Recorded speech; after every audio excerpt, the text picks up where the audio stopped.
And welcome to tonight's presentation, Pro Tips for CFIs and Students. This evening, we're going to talk about simulator training and why it is something that every one of us should be using and be comfortable using. So tonight's speakers, we have Harvey Madison. He's the Director of Instructional Design at Redbird Flight. Troy put in a really nice uh, presentation here for the pre-webinar show on Redbird and their evolution. So Harvey's going to take it from there. And of course, my partner at the EAA that I've been working with for the last 3 years now is Jeremy Desereau. He's the Director of Pilot Proficiency and Aircraft Operations at EAA. We work together, putting together workshops that are based on statistical problems that we're seeing out there in the GA world that cause accidents, incidents, and pilot deviations. So, just to get started this evening, our objective, obviously, we're going to cover the following topics. First of all, we're going to have Harvey go and talk to you about simulator instruction, why bother with it. Um, this is something that we really find has to be really talked about because a lot of instructors are very hesitant for many different reasons to use simulators. And Harvey is going to be talking about that, why we should be doing that. Preparation is the key to great instruction. It doesn't matter whether you are instructing in an aircraft or any other device. It definitely is everything being ready to go, having a written plan of action that you're going to be following, and understanding your equipment. And that does rest on the CFI. So professionalism is something that we stress at every one of our pro tips.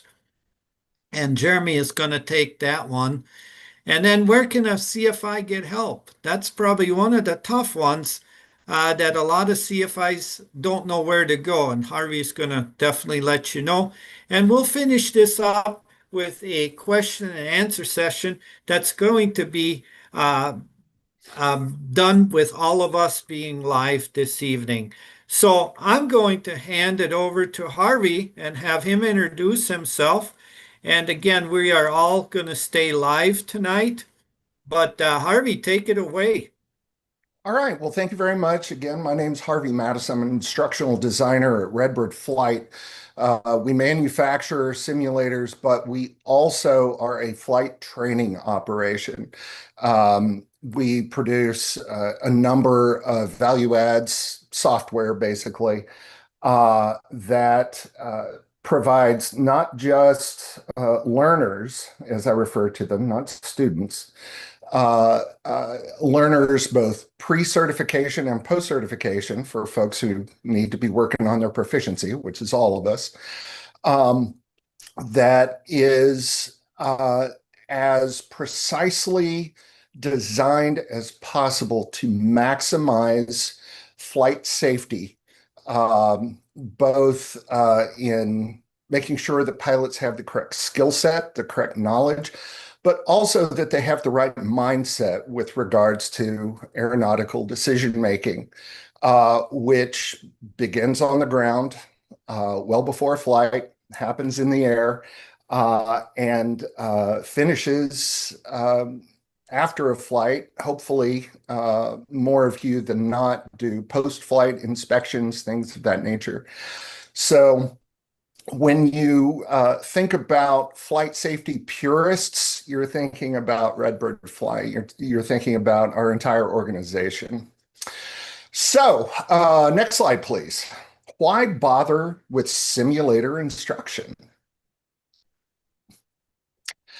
Oh, Jörg, that's right. I made these animated, so you're going to have to tap for each of my bullet points. So go ahead and tap. There we go. So the reasons you already know that we all already think about when thinking about a flight simulator and training in a flight simulator, they're not down for maintenance nearly as often as aircraft are. Next. Um, they're weather agnostic, doesn't care what the METAR says. Yeah, go ahead. Um, Oops. they're they're efficient for repetition, which is really good. You don't have to go around the pattern, and spend 3 minutes coming back around in order to shoot the next landing or anything like that. So yada, yada, yada, right? Next slide. So we all already know those, but there are some reasons, also reasons that you have heard of before, but for various reasons, I won't get into too much the psychological reasons. They don't really stay in the front of your mind, or you discount them, or you just don't really think about them. First, no matter how much you love to fly, no matter how much you love your airplane, no matter how comfortable your SR-20 or 22 is, the cockpit is an awful place to learn how to fly. It's noisy. It has the potential to be scary, particularly for primary learners. So, gosh, wouldn't it be great if there was a better environment to learn in that had basically the same fidelity as actual flight? Next. Using sims increases training success, and I mean across the board. Uh, when primary certificate learners incorporate a pretty heavy dose of simulator training as part of their training, as part of their curriculum, they're getting certificates faster than average. More of them are becoming pilots than not. So their graduation rate, which the national average is abysmal, I think 20%, or at least as of a few years ago, 20% of folks who start flight training actually finish with a certificate. It increases that percentage by quite a bit. And the pilots who result from using simulation are statistically better pilots, fewer accidents, fewer close calls, near misses, whatever you want to call them. Next. Increased retention. This kind of plays off of that last bullet point. If you have more learners ending up with their certificate, then clearly there was more retention of those learners to begin with. Next. And they're more likely to use simulators post-certification. And that's not just primary, that's not just private pilot. That includes after they have earned their instrument rating. That includes after they have gotten their commercial, etc.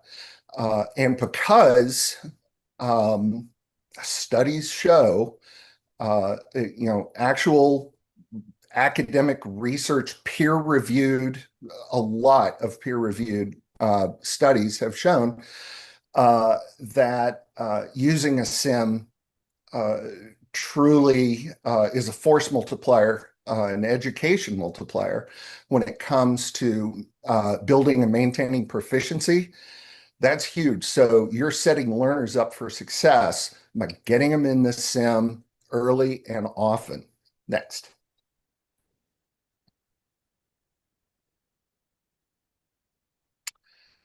And there are more tools available. Simulator is a computer hooked up to a box and a bunch of monitors that can do really cool stuff. Now, fortunately, technology has advanced far beyond the link trainer.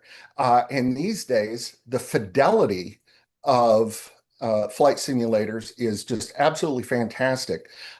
So much so that it is in most cases, a really good learning environment and one-to-one comparison between simulated flight and actual flight. And in case you're wondering, and I like to get out ahead of questions sometimes, particularly the more negative questions. The things that most flight simulators are not good at. Now, I'm not talking about the level Ds that the airlines use, although I don't know.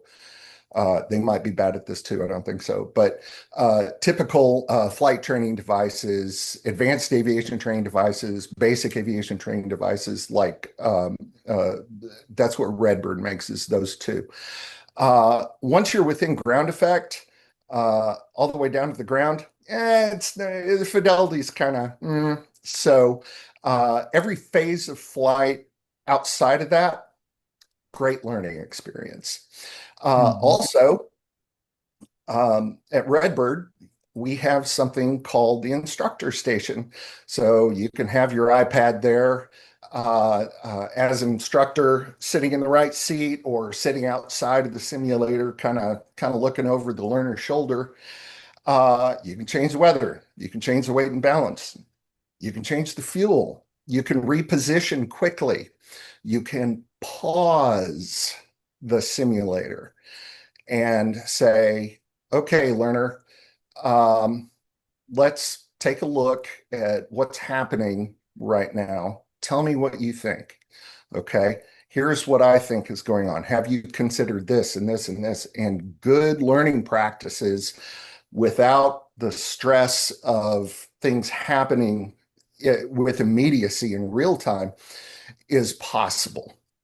And most simulator manufacturers who have things along the lines of the Redbird instructor station do try to make them as intuitively obvious as possible how to operate.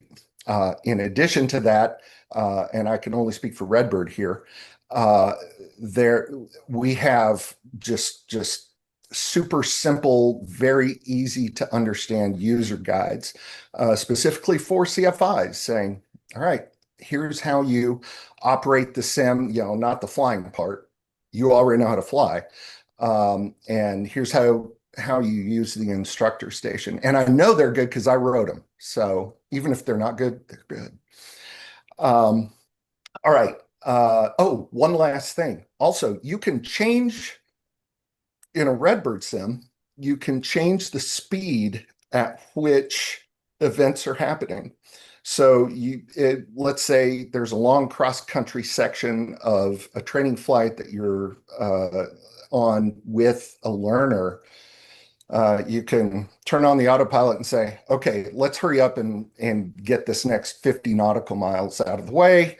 You go at 32 times speed, autopilot's flying, so it's okay. And then you get to the next learning opportunity for perhaps an instrument approach or something like that.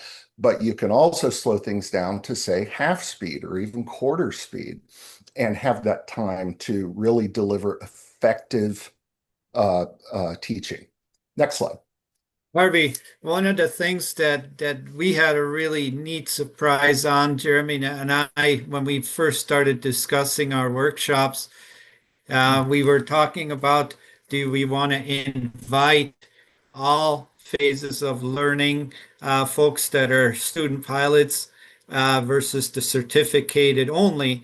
And we both looked at it like, let's get them in there and get the student pilots in there. And the success that we had at the workshop was unbelievable with the student pilots. I think that we both can say that the number of returns of student pilots coming back is just phenomenal. Once they are hooked on it, it's definitely something that I promote throughout my seminars in Wisconsin. And to me, student pilots have an incredible advantage by going into the simulator with an instructor that understands how to teach in the simulator.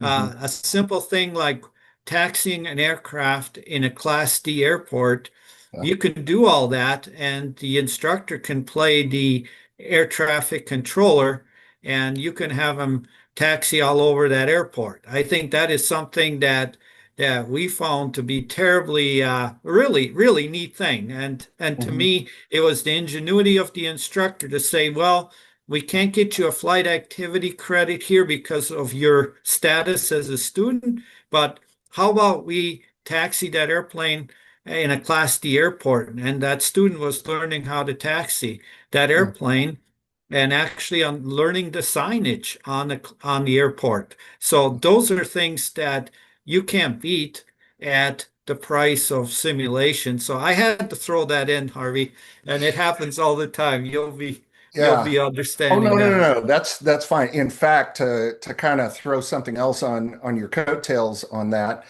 a good friend of mine and also technical editor at Flying Magazine, Meg Godlewski, is a CFI, and she does something which I think is absolute genius. Whenever a potential learner comes in for a discovery flight, it's not just in an airplane, it's also in a sim. As a matter of fact, the sim portion happens first. And that is a fantastic induction into the world of flying for a brand new potential pilot. So that's something that I encourage all of our instructors out there to consider as well. Excellent. Yeah. Oh, and there's a pause button. That's pretty much obvious. That's a silver bullet tool in any simulator. And by the way, obviously, I work for Redbird and think that we have the best simulators. But I'm not trying to turn this necessarily into an advertisement for Redbird. So any simulator that works for you and works for your learners, great. But I can't think of any simulators that don't have a pause button. One other thing, this is a little gift for our CFIs out there. If you deliver 15 hours of Wings credit instruction across, I think it's at least five Yep. students, oh, sorry, I said the S word, learners, then you can reset the clock on your instructor um, uh, currency. So that's pretty cool too. You're actually getting paid to keep your instructor currency. All right, next. Uh, how many 141 pilots slash CFIs do I have to tell this to? And I understand you're told me that ain't this crowd. We're kind of preaching to the choir here. You know, most of you are probably career instructors. Bless you. Um, it's the folks that are headed toward 1,500 hours and they simply can't go fast enough for their own liking that we really need to reach. And I'm stating the obvious that we keep preaching to each other, but we got to keep trying. Next. And just remember, if you are going towards another career, you're going to be in a simulator. So it does behoove you to learn Yeah. how to use them and be comfortable with them because a lot of us learned that well into our careers where we started getting stuck in simulators all the time for our job. So it definitely helps. Yeah, we're gonna touch on that actually here. Okay, I need to get. I'm a recent 141 graduate. I'm a CFI. I'm building to 1,500 hours. Great. We'll speed it up with simulators. The first reaction you're going to get is, huh? Well, okay. There are products out there like guided independent flight training. We call it GIFT at Redbird. Uh, that just a quick description of GIFT, if you're not familiar. It is an automated set of lessons that teach all of the required ACS required maneuvers in the simulator and gives you a score and gives you feedback based on ACS standards so that a learner can independently hop into a sim and be introduced to a maneuver and then can iterate that maneuver. So they just practice, practice, practice. And again, they don't have to fly around the pattern every time. So there's a tremendous amount of time savings there. And for CFIs, it's a flexible solution with all the individual maneuvers divided into, we call them missions because it sounds cool to call all of these missions.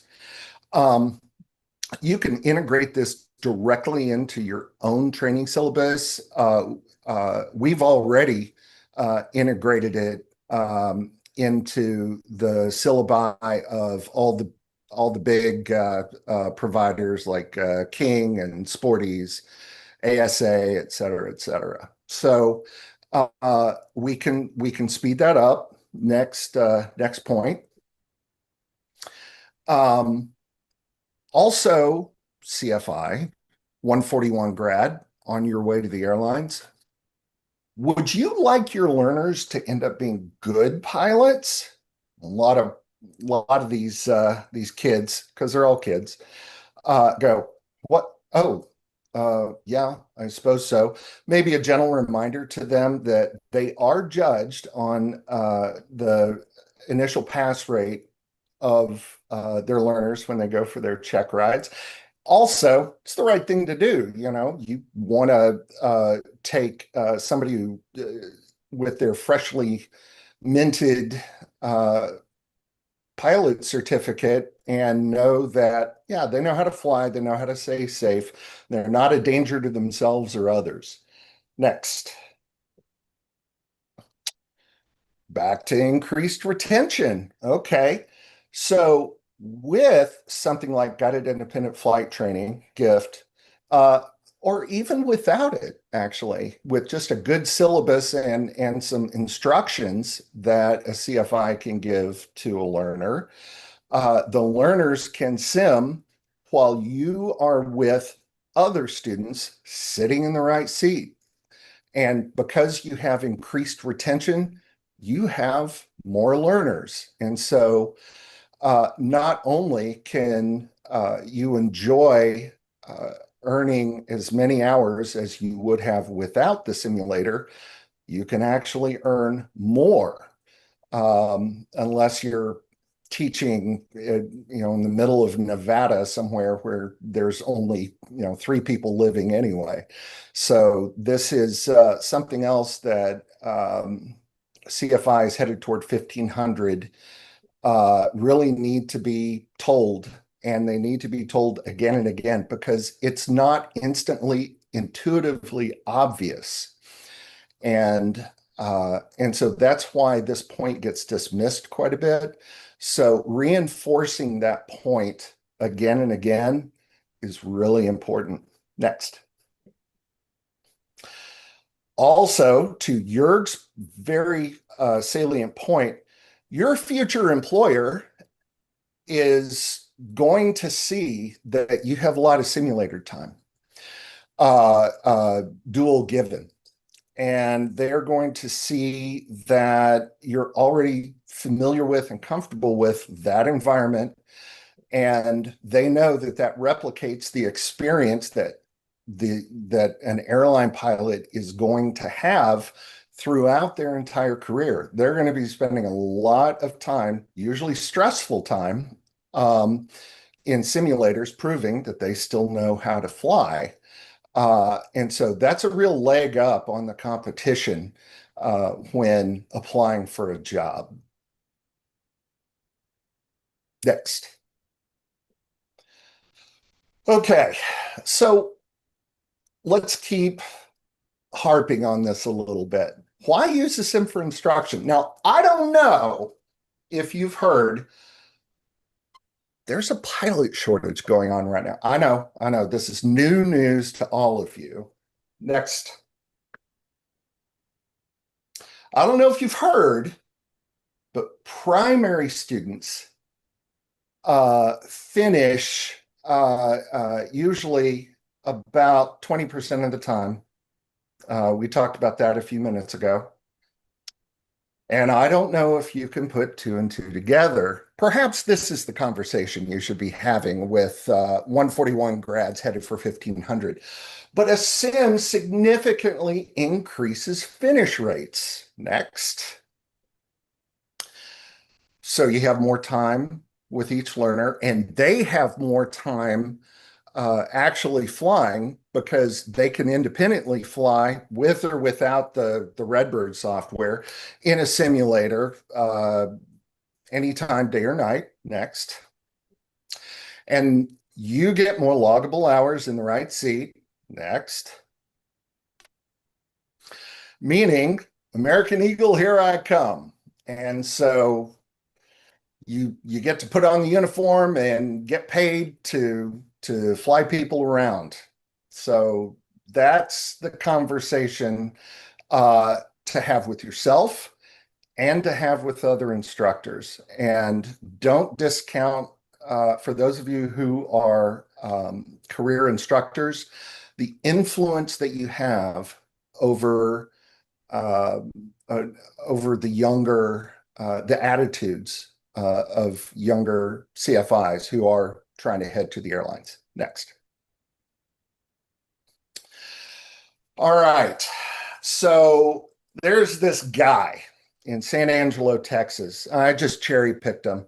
His story is by no means unique. I could have cherry picked from dozens of other Redbird customers. And of course, there are a lot of customers out there who purchase other companies' simulators who would probably say the same thing as this.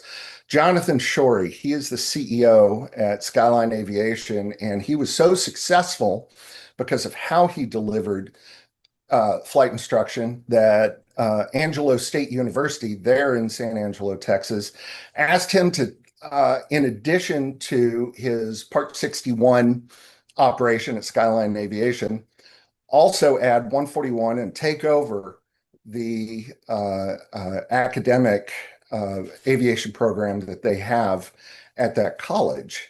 And he's doing it. And this is his quote. On average, our private pilot students pass their check rides with only 43 hours in their logbooks. You can do it by the statutes in 35, but how often do you hear about that happening? And what is the quality of those particular learners who get their private? This only happens because of the simulation we provide. What Jonathan has done is he has structured his curriculum and the way that his business operates to mandate that a certain amount of instruction in a simulator happens no matter what. And the stark reality is that owners and operators have got to push a little bit and put their foot down, draw a line in the sand, however you want to put it, in order to require that of their CFIs, particularly the 141 folks. Those who aren't headed toward the airlines, they probably won't buck against that rule too terribly much. And a lot of them may say, oh, thank goodness, finally, this is going to be good. Because retention is going to go up, the quality of pilots is going to go up, they're going to be happy, and that's good for business for sure. Next.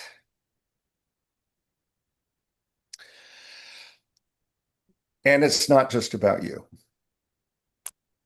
Learners who train with a combination of simming and real airplaning, I said airplaning, I made up a word, are more likely to keep flying. They're more likely to pursue other ratings. This is a big one for me because we all know that even if you're just planning to be a recreational pilot, you're not going to the airlines, you're not turning this into a career. Um, Getting an instrument rating turns you from a good pilot into, in most cases, a great pilot and one who really has to focus and pay attention to detail and truly command an aircraft as opposed to simply not being a danger to themselves or others. You remember when you got your instrument rating. Your relationship with operating an aircraft changed and you started feeling like a true master of that particular aircraft. That's who we want in the air up there with us. And that is what all of those learners deserve as well. Flight instructors have a learner's future safety in their hands. And so it's not just about you. It's not just about me spouting off about, well, using simulators, if you do it the right way, can actually get you to 1,500 hours more. It's also about the ethical and moral and right thing to do. All right, next. Okay. So bottom line, why use the sim for instruction? It's better for everyone. Everyone wins. The business owner wins, profits go up. The learners obviously win. They get through flight training faster. They end up being better pilots. They're happier. Washout rate is just, a lot lower. CFIs, particularly the 141 grads, once they figure it out, can start logging hours even faster. Next. All right, I'm going to I'm out. have, sorry, Harvey. Yeah, I'll be I back. I've got I will more. have Jeremy come on board. Jeremy, introduce yourself, please, and then we'll Sure. we'll take it away from there. Yeah, absolutely. So my name is Jeremy DeRusso. As we noted earlier, I'm the director of flight training programs and pilot proficiency and aircraft operations at EAA. And then you're looking at the beautiful new training center, our education center down there, our pilot proficiency center is a part of that. I've been a flight instructor or certificated instructor for coming up to 28 years now. So I've gotten well over 5,000 hours of dual given. I've seen it all. I've cut my teeth. I've built and developed international flight programs from professional career pilot training all the way into individual Part 61 general aviation training certified programs, training integration with training devices, the whole 9 yards. I've seen the onboarding of Part 60 and going way back with the level 1 flight training devices and the old ticks and the drawing on the board to the whole advent of what was the PCADs, the personal aircraft training devices, the whole 9 yards. So I've lived a lot around this topic and this subject, and I've been very fortunate to be a part of EAA coming on board 4 years ago now with the onset of this new facility being put together. And really what it is it's at its core, it is a fantastic collaboration space or an industry collaboration standpoint. Especially being EAA, we get a lot of participation with the training show, excuse me, the AirVenture at the end of July. And so there's a lot of folks coming in. So not only during the AirVenture component of it, but throughout the year. So folks really tend to put badges on the table and come on in. And we really, it's where Jurgen and I really started mixing it up. Levi as well. Harvey and I, kindred spirits in that respect. And then we hit it off and having these conversations around training and training devices. In this case for us, a lot of it centers around pilot proficiency. And a lot of it, and some of it, in its case, in some of the programs that I manage and run, like our Sport Pilot Academy, is initial pilot certification, as Harvey was alluding to earlier, and then integrating that is part of that and making it successful in that 3-week accelerated program that we put on and put together. It is a huge factor in the success rate and the outcomes.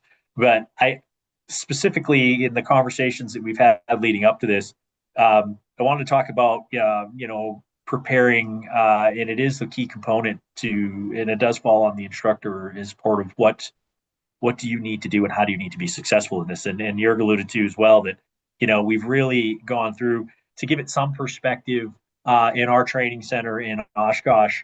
Last year alone, we logged over 3,000 hours on our training devices that are in there.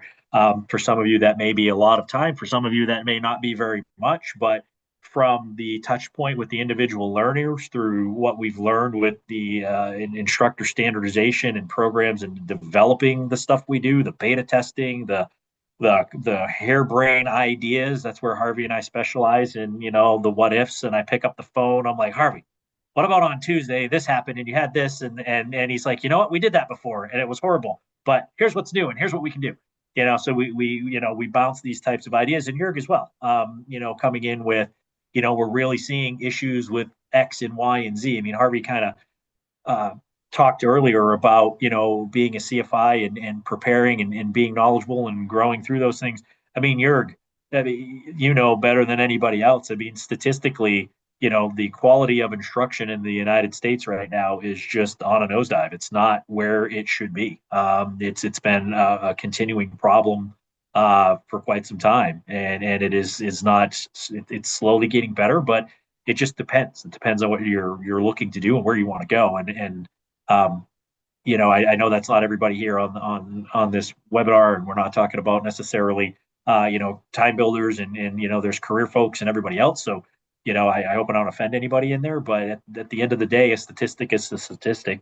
Facts and data set you free, and those are the realities of the situation. And so part of what we do here with the Proficiency Center is we try to help with those types of things. And what we started noticing in this scenario of the programs that we've been building out with Jörg's help and some of the things that we've come up with, Levi's help, Harvey's help, Redbird, at the end of the day, the instructing in the training device, and we noticed this through a lot of the programs that we were putting together. Jörg and I were having a conversation one Saturday during one of the training events, and it was kind of almost this eureka moment that went off. And we were like, you know what? These guys and gals that are here, and we've got over 47 active instructors in our training facility now, that we work with on a regular basis that come in with us. And we started to realize that training device instruction and instruction in an aircraft are quite different. And if you use the device as you're in the airplane, a lot of times the success rate isn't there. And we saw that. This came down to, remember, the Eureka was evaluation versus instruction. Right, you did a whole webinar on that alone, just kind of based off of what we were actually seeing that was going on in there. So one of the unique things that we've got here at EAA in this training center is we've got this test kitchen to some degree.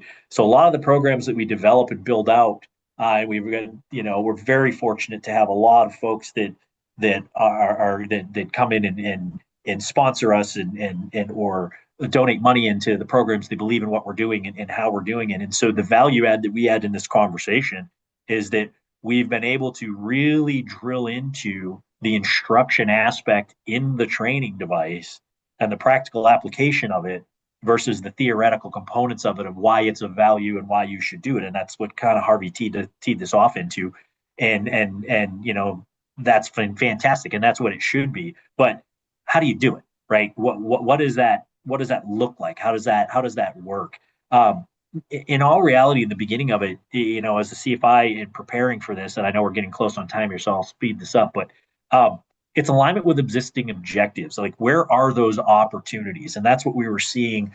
We kind of almost use the reverse design process in the programs that we put together, where we're saying this is the desired outcome we want to get out of this. And how do we do that? It doesn't necessarily have to be like the unique scenarios and programs and workshops that we're putting together. It could just be integration with a standard flight training curriculum that you're using for an initial or recurrent learner that you've got out there that you're working through. But is it procedural? Is it emergency related? If we're going to sit here and say that the opportunity is to teach somebody how to fly a 172 exactly like the airplane handles, that's not the opportunity. At least not with the level of devices that we're looking at. You get into the plane versus pleasure point when it comes to the fidelity of the devices and the cost of doing them and what's good enough and what really works. There's stuff out there that I'm sure you could spend a lot of money on if you really want to teach people how a 172 exactly flies, or a Diamond or a Cirrus. You pick your flavor. But in all reality, if we're trying to move the needle forward from a quality of instruction standpoint, and Harvey kind of boot stomped some of those things earlier on, you got to understand where it works. I've heard it a million times. I don't like the Tradenson. Doesn't fly like my airplane. Okay, great. Well, if you can't fly straight and level and you can't maintain a heading, I don't care how your airplane flies. You got to work on those skills. Some of these things are perishable, like avionics training, right? Highly perishable skill. So it just depends on what you're trying to do with your learning objectives and how you want to set that up in the goal you go. I'll give you a practical example. In Sport Pilot Academy, we use the training devices. They're different than the airplanes that we're using, so we're careful from a negative transfer standpoint of learning. However, cross country is one of the ones that we talk about that works really well. We talk about it, we tabletop it, we go into the training device, they start flying out, they understand setting times, all the environment where they can slow down, they can figure out where they are on the map, they can do these things. We move them in the airplane, they fly it in the airplane. At that point, by the time they're ready to go cross country, they've already done it, seen it 4 or 5 times. For-flight integration, electronic flight bag stuff, being able to slow down in there and be able to practice those things and be able to not fumble around in the airplane. Those are the types of things where, if that is the objective of what you're looking to do, the training device market space or integrating that in your program is absolutely phenomenal. I personally, at the Flying Club at EAA, all my students, we do absolutely everything in the training device from a procedural standpoint. And we go out in the airplane and it's a validation tool. We validate, and I just sit there and I work on, helping them follow through, being able to, the look, the feel, but the knowledge transfer from learning it, procedurally getting it, and then actually going out and doing it. The program moves way faster, as Harvey was alluding to earlier. And, integrating it in your program does make a huge, huge difference. I mean, one of the things we're trying to solve, then Jurg and I and Levi, it's just getting people to come in the front door and see the value in it. As Harvey was alluded to earlier, if you don't train with it in the beginning, you don't see the value in it, you don't want to come in and walk in and continue to go through it. So that lifelong learner aspect of keeping people going and keeping people coming back is a huge component of it. And then, as Harvey kind of alluded to a little earlier, and I've accelerated this a little bit for some time back because I know we want to have time for questions, is integrating those tools and functionality. Is it, it's efficient, more effective, the quality is there. And that's what we were seeing with the instructors that were in there. They were missing the opportunities that they had with the pause button, with letting the student or the learner, in this case, I did it too, Harvey, go too far. And it's like, well, that's okay. This is the environment to let them bend metal in.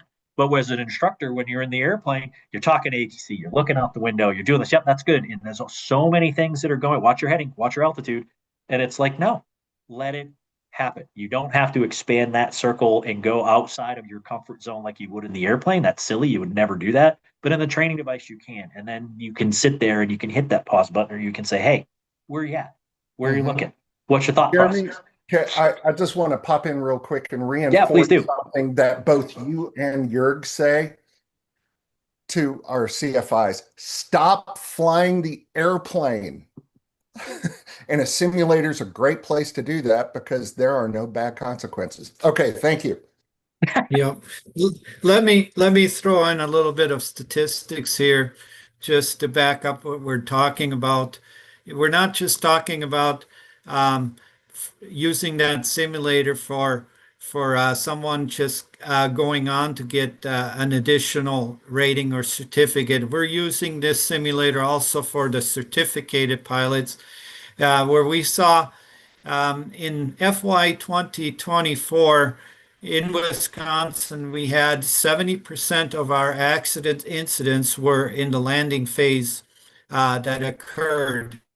And so we developed a approach and landing workshop that really hammers on a stabilized approach criteria and that we then put into real motion in the simulator instruction. The good news is that our accident rate from 70% being landing accidents this year in FY 2025 went down to 57%. So we saw a 13% decrease overall. Now, having said so, our classes there are very small, but word of mouth travels very quickly. And when you have, let's use Wisconsin as a test bed, we have around 1,300 flight instructors, of which around 250 are active instructors, because you can't call me an active instructor when I'm working as a fast team program manager. Unlike Levi, I don't instruct in an aircraft or in a simulator, and there's many of us who have a CFI that are not teaching. So the 250 instructors, if we can reach those 250 instructors and get them to work in a simulator and get them to understand the criteria of a stabilized approach being critical to a good landing and being able to teach that effectively in a simulator, that is going to be a win-win situation. And going from 44 accidents to 33, going to less than that this coming year, that would be one of the goals that we want to pursue, simply because accidents are avoidable for the very most part because they're usually pilot error on our problem rather than mechanical problems. And so we're looking at that and looking at how we can do this efficiently.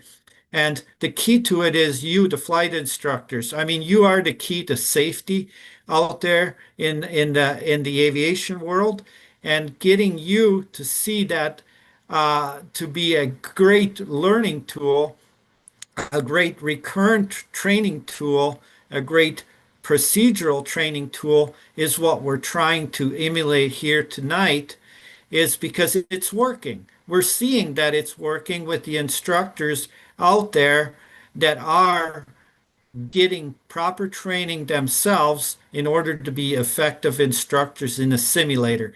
And that's a big nut to crack. That is something where we don't have enough time in one webinar. We probably don't have enough time for a year of webinars to do that, because what it takes is for you not to just listen to us speaking at a webinar, but it's actually to go out there and practice training in the simulator, because for many of us who haven't taught in a simulator, it was a wake-up moment by the time you figured out, wow, this actually really works. This is a really great tool. And you know what? We're in the danger season in Wisconsin right now with icing, with problems with low overcast days.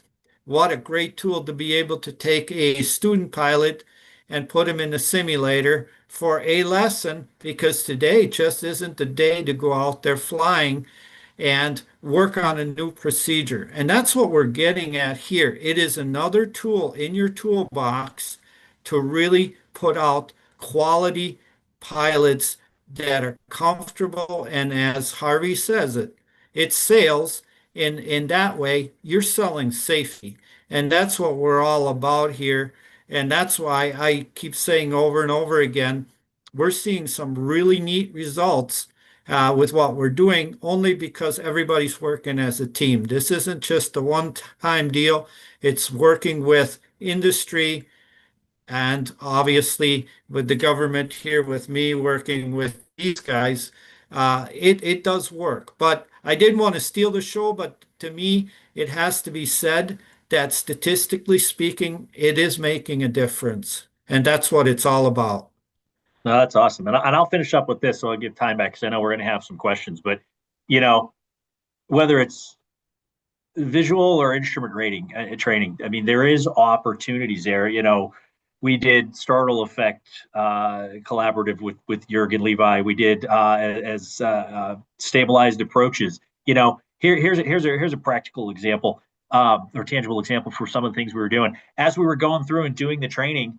One of the things that we missed when we were talking about doing stabilized approaches and the aha moment for us, and as we're going through this test kitchen and industry collaboration, we're like, man, we're trying to get them in the box on those approaches. Well, let's set them up out of the box and see how they can get back in. Let's give them that more time. Let's add some time in there for them to try to restabilize and get in. Those are those sight pictures. Those are those things that, those are the opportunities with the training device. It's not about the fidelity and the one-to-one. It's about that thought process in that mind. What are you seeing? What are you doing? So it's things like that as we start to iterate these programs and we're going through. I'm incredibly proud of the team that we've got down there, the instructors, the people that are helping us build this.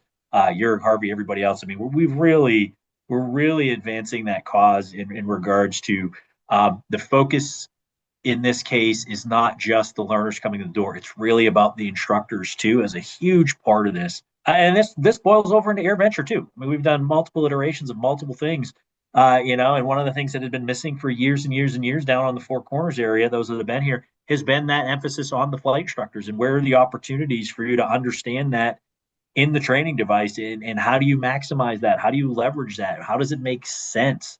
Where is an opportunity? I mean, instrument training, I get it, that makes sense.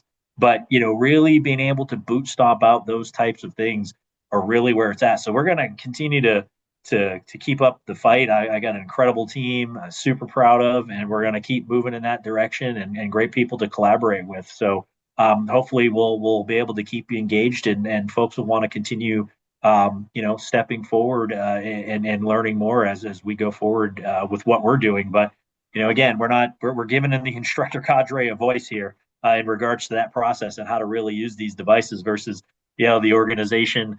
We bought a device, it's great, we put it in and we plugged it into the wall, and now what are you going to do with it? I don't know, that type of a thing. So anyway, I'll get off the stage, give some time back. I know Harvey's got a little more to go, and I think we're going to get some Q&A here. But thanks for the platform, Harvey.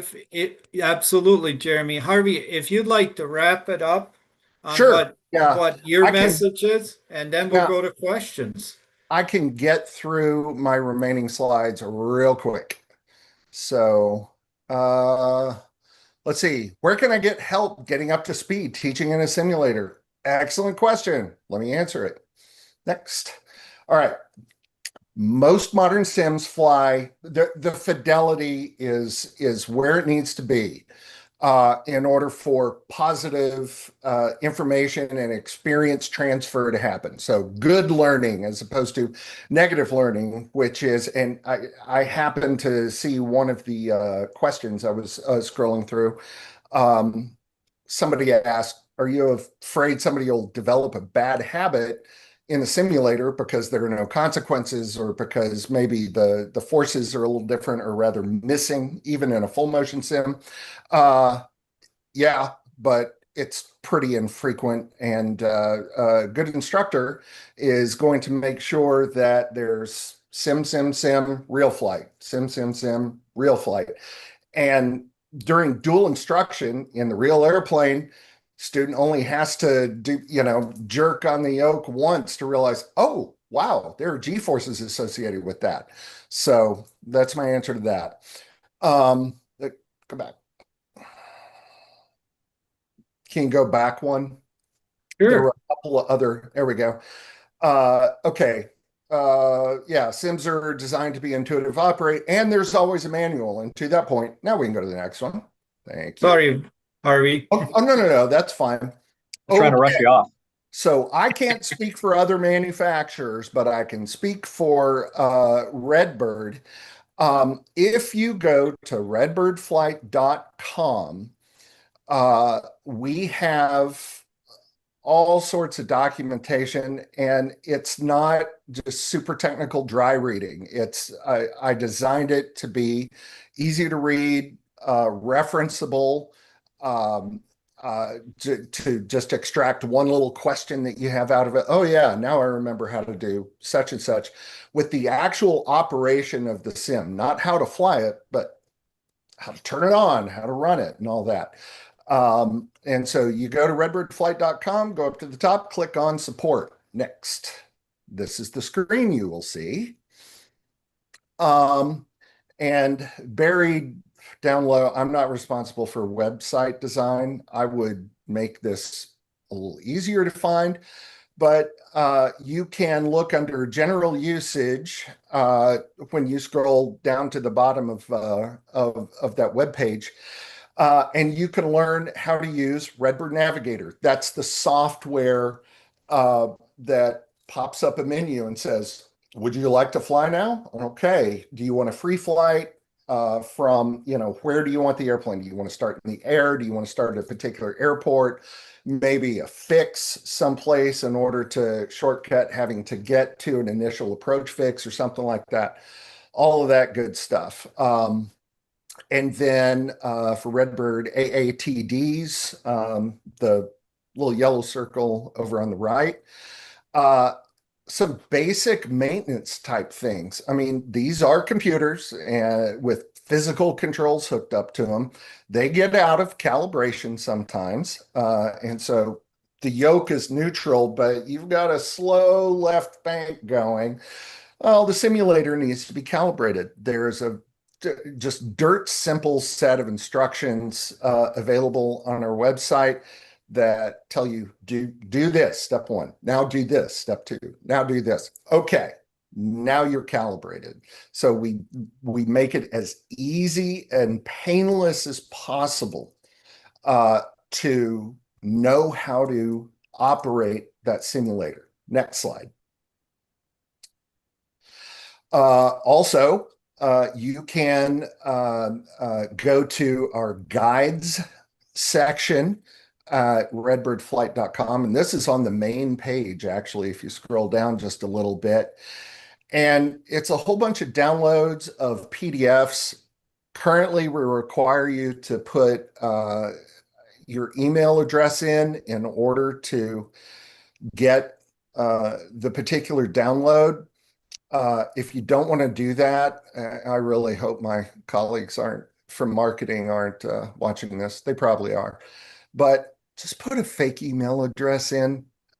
It will send the PDF, but it will also, once you put any email address in, just also display the document, which you can then download yourself and you don't have to worry about spam or anything like that. Although, if you give us your email address, we don't send out a bazillion emails. And when we do send stuff out, we try and make sure that it's relevant.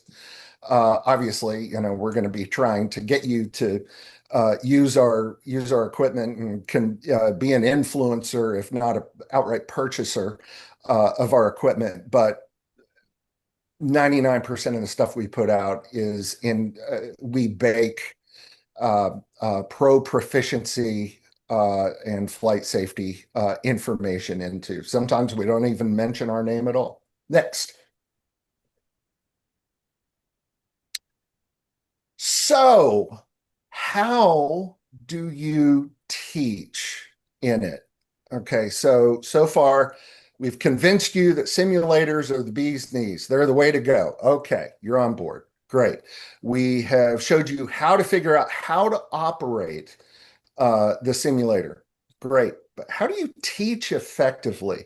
And this is where I get on my high horse. This is super, super important.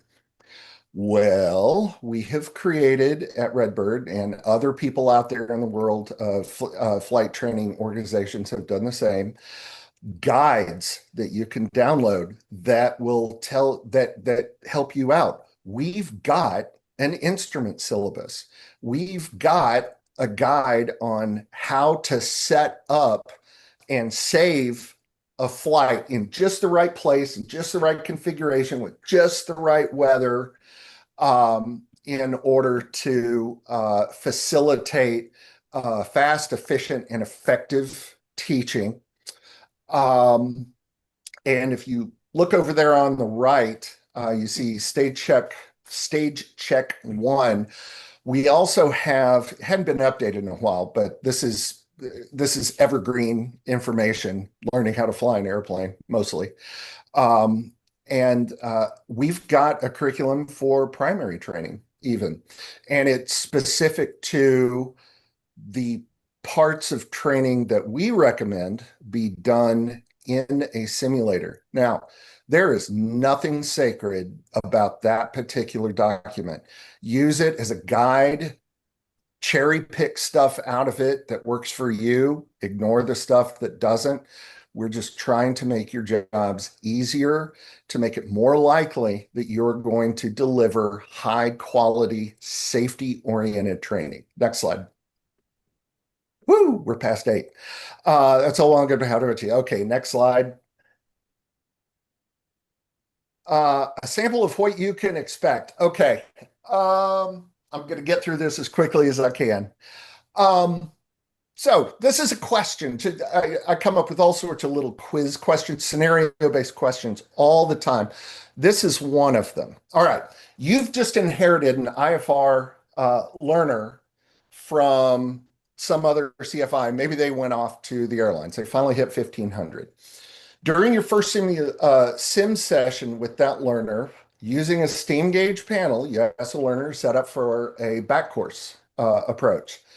As the vectors tighten toward the final approach course, the learner begins twisting the VOR OBS and tuning the radios. But you kind of see they're twisting and then they're going back the other way. And you can tell they're trying to figure out how to do this. Maybe they knew it at one point and they don't anymore, or it was never taught to them. And so they're just trying, they know how VOR works, so they're just kind of trying to figure it out. As an instructor, what should you do? Well, and this is all relative to Redbird simulators, though I'm sure other sims have all of these different functions, including the slowdown time. Okay, so do we cut to halftime and give the learner more time to think and experiment? Do we allow the scenario to continue at normal speed and let natural consequences happen, see how they handle the confusion, and then debrief after? Do we pause the simulator and say, okay, hang on, what's happening right now? What are you having trouble with? Did you ever learn this? That kind of thing. Or end the lesson and say, okay, you need to go off and learn about how to fly a back course, how to use the equipment, etc. So what is the right answer? And there is a right answer here. Go ahead and hit it, Jörg. I'm stuck. You're Hold stuck? on. Yeah, I can't move it. There we go. There we go. Pause the simulator. This learner is not showing signs of being rusty and just needs a second to remember how to use the equipment to set up a back course. They're lost. Okay, that's the time to go ahead and pause the simulator.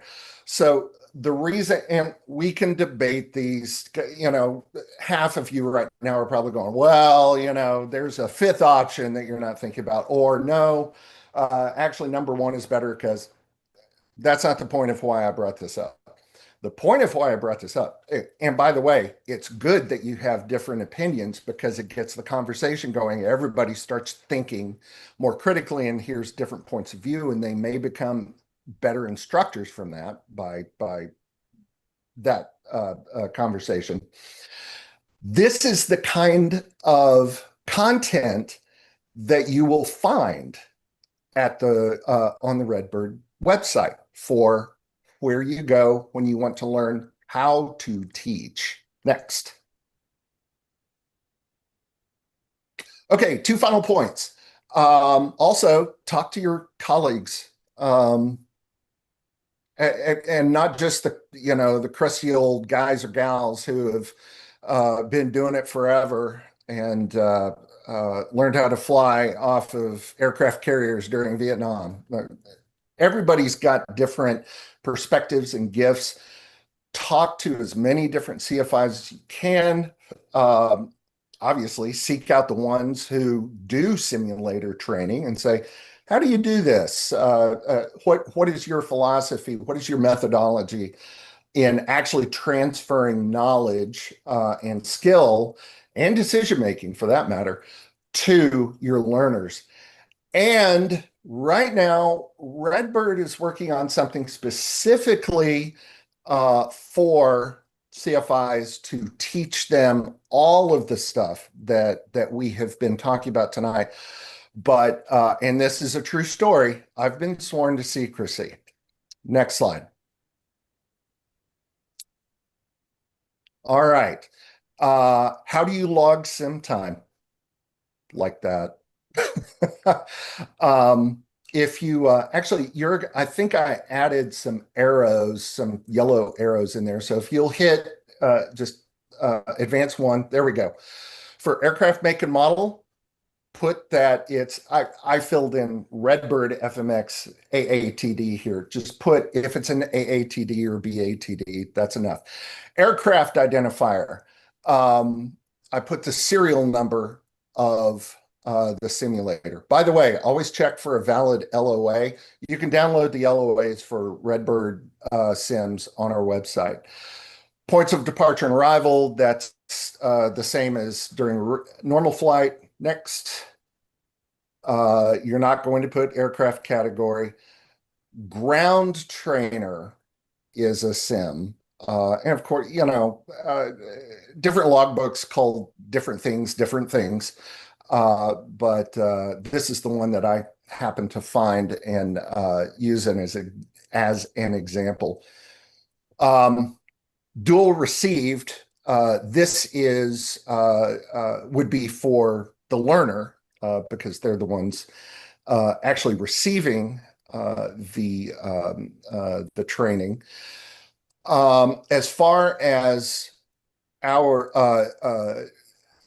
as training given, really depends on your logbook.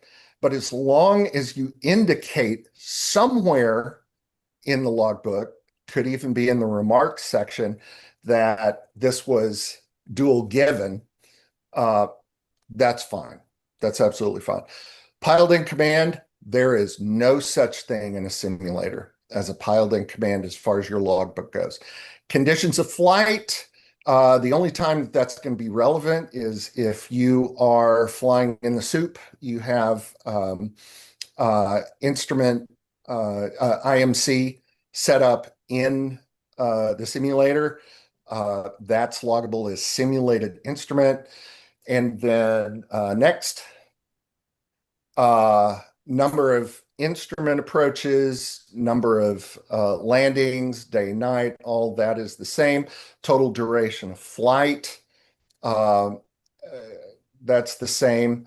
And then remarks, procedures, and maneuvers, you are going to sign off as a CFI the same way you would, put your signature and your CFI number in there. So, all right, Good. Next. All right. Don't tell anyone, okay? Follow me over here. Hit it, Jörg. You didn't hear this from me, okay? I could get in huge trouble, but pay attention to the Redbird Migration Conference. It's coming up for first part of March, especially if you are a CFI. Remember that thing I said 2 slides ago about, we're coming up with something for CFIs. It's going to be comprehensive. It's going to be so much more information and so many more helpful tools than what I have discussed tonight. Next. Now, I was never here.